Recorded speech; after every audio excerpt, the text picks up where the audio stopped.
پہ آیا پورے قرآن مجید میں دو جگہوں پہ یا ایھا الرسول کہہ کر خطاب کیا گیا.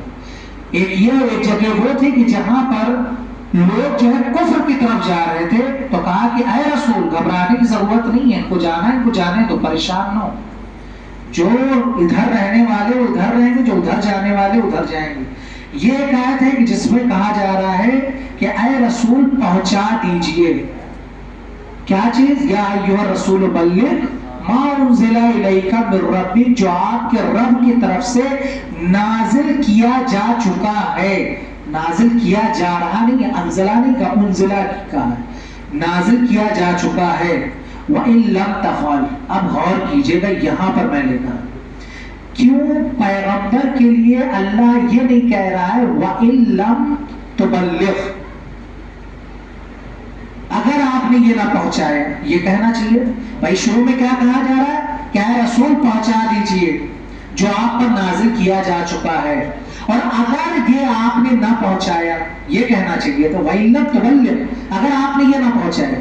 جبکہ خدا کیا کہہ رہا ہے وَإِن لَمْ تَفْعَلْ. آپ دیکھیے قرآن مجید میں جتنے بھی الفاظ ہیں، جتنے بھی حروف کے ذخیرے جمع ہیں، کوئی بھی ہم یہ تو نہیں کہہ سکتے کہ غلط، لیکن کوئی بھی لفظ یا حرف غیر مناسب نہیں ہے، سب مناسبت کے اعتبار سے. اگر یہاں پر پروردگار عالم وَإِن لَمْ تُبَلِّغْ کی جگہ وَإِن لَمْ تَفْعَلْ کہہ رہا ہے تو اس کا مطلب یہ ہے کہ کار رسالت و امامت برابر ہے، دونوں میں فرق نہیں ہے. کیوں نہیں کہا وَإِن لَمْ تُبَلِّغْ؟ کیونکہ پہنچانا اور کرنا دونوں میں فرق ہے. پہنچانا کیسے؟ محفل کے بارے میں مثلا طے ہوا، میرا صاحب آئے ہم سے کہہ دیا کہ جناب آپ جو ہے دیکھ لیجئے گا اشعار کس کس کو پڑھنا، تو انہوں نے ایک کام ہم تک پہنچا دیا. لیکن کرنا کیا ہوتا کہ یہ خود کرتے، یعنی ایک پہنچانا بھی تھا، یہ خود بھی کرتے کہ ہاں فون کرتے کہ جناب آپ کو بھی پڑھنا ہے، جناب آپ کو بھی پڑھنا ہے، جناب آپ کو بھی پڑھنا ہے. یہاں پر پروردگار عالم یہ نہیں کہا کہ پیغمبر پہنچا دو. اگر پہنچانا صرف مقصود ہوتا تو پیغمبر کسی کے بھی کان میں کہہ دیتے بس پہنچ جاتا، یہ کسی سے کہہ دیتے لوگوں تک جاؤ اور اس خبر کو عام کر دو، پخش کر دو، وہ ہو جاتی. لیکن پروردگار عالم نے کہا کہ وَإِن لَمْ تُبَلِّغْ نہیں وَإِن لَمْ تَفْعَلْ، اگر آپ نے ایسا نہ کیا تو گویا کار رسالت انجام نہ دیا. یہ کہنا بتا رہا ہے کہ رسالت جتنا زیادہ اہمیت رکھتی ہے اسی طریقے سے امامت بھی اہمیت رکھتی ہے. اگر رسالت جو ہے وہ اسباب نزول شریعت ہے تو امامت بقائے نزول شریعت ہے. رسالت پڑھیے گا محمد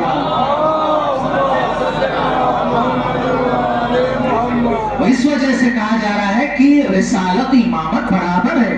جس طریقے سے آپ نے کار رسالت انجام دیا، یعنی کہ آپ نے کہا لا الہ الا اللہ کہو کامیاب ہو جاؤ گے، رسالت کے تمام فرائض انجام دیے. 3 سال تک شروعات کے آپ نے مخفی طریقے سے آپ نے جو ہے وہاں پر تبلیغ کی ہے مکے میں رہ کر. 10 سال آپ نے علل اعلان تبلیغ کی ہے. پھر اس کے بعد وہاں سے نکلنے کے بعد مدینے آئے، مدینے میں آ کر کے آپ نے باقاعدہ تبلیغ کی ہے جس میں 6 سال مدینے میں رہ کر پھر اس کے بعد میں گئے حج کرنے کے لیے، لیکن حج نہ ہوا بلکہ ایک بڑی جنگ کا خدشہ تھا، لیکن وہ صلح میں تبدیل ہو گئی جسے صلح حدیبیہ کہا جاتا ہے. پھر واپس چلے آئے، 8 ہجری میں فتح مکہ ہوا. پھر اس کے بعد فتح مکہ کے بعد 10 ہجری میں نکلے اور حج کیا جو پہلا بھی تھا رسول کا، آخری بھی تھا. اب یہ تمام جو خاکہ پیش کیا ہے وہ اس لیے کہ اس آیت میں بتانا یہ چاہتا ہوں کہ کوئی یہ کہہ دے کہ آج جو ان تمام چیزوں کے بعد اور اعلانات کے بعد من کنتو مولا فہذا علی کی صدا بلند ہونے کے بعد ایک آیت نازل ہوئی الیوم اکملت لکم دینکم واتممت علیکم نعمتی. لیکن اس سے پہلے ایک اور فقرہ کہا گیا الیوم یئس الذین کفروا من دینکم. آج کا دن وہ ہے کہ جس دن تمہارے دین سے کفار یعنی کافرین مایوس ہو گئے. تو آپ یہ بتائیے کیا اعلان کرنا کہ کلمہ لا الہ الا اللہ کہو، کیا یہ بھی کامیابی کا دن یا کامیابی کی دلیل نہیں ہو سکتی؟ کہا اس کے بعد اور بھی فرائض، ابھی تو ابتدا ہے. کہا مبعوث رسالت ہونا کیا یہ کامیابی کا دن تھا، یہ مایوسی کا دن تھا کفر کے لیے؟ کہا نہیں ہو سکتا. پھر اسی طریقے سے ہجرت کر لینا کیا یہ مایوسی کا دن تھا کفار کے لیے؟ نہیں، بلکہ ایسے عالم میں تو وہ اور زیادہ مضبوط ہو گئے، ان کے حوصلے بڑھ گئے کہ ہم جو کام کر رہے تھے اس میں ایک حد تک کامیاب ہو گئے، اب آگے کے مرحلے ہیں ان کو طے کرنا ہے. پھر اس کے بعد مدینے میں آنا اور مدینے میں آ کر کے پھر تبلیغ کرنا پیغمبر کا، اور پھر اس کے بعد جنگ بدر ہونا، جنگ احد ہونا. یہ بتا رہا ہے کہ ابھی بھی کافر مایوس نہیں ہوا ہے، بلکہ کافر کوشش کر رہا ہے. کس لیے؟ دین کو ختم کرنے کے لیے، رسول کو ختم کرنے کے لیے، رسول کی محنتوں کو پانی پھیرنے کے لیے، ان کے تمام فرائض پر مٹی میٹ کرنے کے لیے. لیکن اس کے باوجود ہم نے دیکھا کہ پیغمبر دھیرے دھیرے آگے بڑھ رہے ہیں، فرائض انجام دے رہے ہیں. ہاں ہو سکتا ہے کوئی یہ کہہ دے کہ بھائی فتح مکہ ہوا اس کے بعد کفر مایوس ہو گیا، کافر اپنے گھر میں بیٹھ گئے. اگر فتح مکہ ہوا اور اگر آپ کی بات مان بھی لیں کہ کافر مایوس ہو گیا تو پھر فتح مکہ کے بعد جنگ حنین کیوں ہوئی؟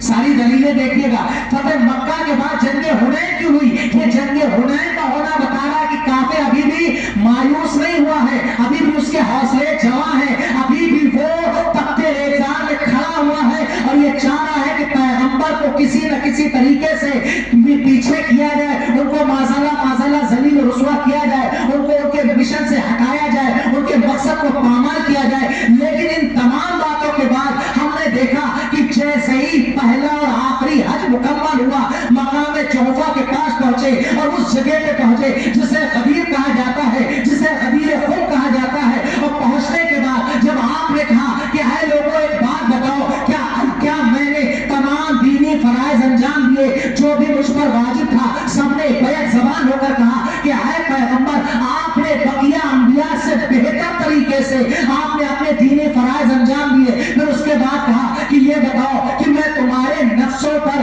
میں حکومت رکھتا ہوں، حق رکھتا ہوں؟ سب نے کہا بالکل، آپ میری جانوں سے زیادہ آپ ہمارے نفسوں پر حق رکھتے ہیں. پھر پیغمبر نے کہا پھر سنو، تمہارا مولا علی ہے، تمہارا مولا خدا ہے، میرا بھی مولا خدا ہے. اور پھر اس کے بعد کہا جس طرح خدا تمہارا بھی مولا ہے، ہمارا بھی مولا ہے، اسی طریقے سے میں بھی تم سب کا مولا ہوں. اور جس طرح سے میں تمہارا مولا ہوں، من کنت مولا ہو فہذا علی مولا، بس جس طریقے سے میں مولا ہوں اسی طریقے سے یہ علی بھی مولا ہے. اب سمجھ میں آیا کہ یہاں پر نہ بدر میں مایوس ہوا، نہ ہجرت میں مایوس ہوا، نہ بیعت کے موقع پر مایوس ہوا، نہ فتح مکہ میں مایوس ہوا، بلکہ مایوس کب ہوا؟ جب دیکھا کہ یہ سوچے ہوئے تھے اسلام تب تک ہے جب تک رسول ہے، رسول کے بعد اسلام بڑا ہو جائے گا. لیکن مقصد رسالت جب امامت کی طرف علی کی شکل میں جاتے ہوئے دیکھا تو کافرین کا چہرہ بالکل ہی وہیں پر پچموٹا ہو گیا اور یہ مردگی چھانا بتا رہا تھا کہ آج کافر مایوس ہو گیا اور اسلام جیت گیا ہے. السلام علیکم.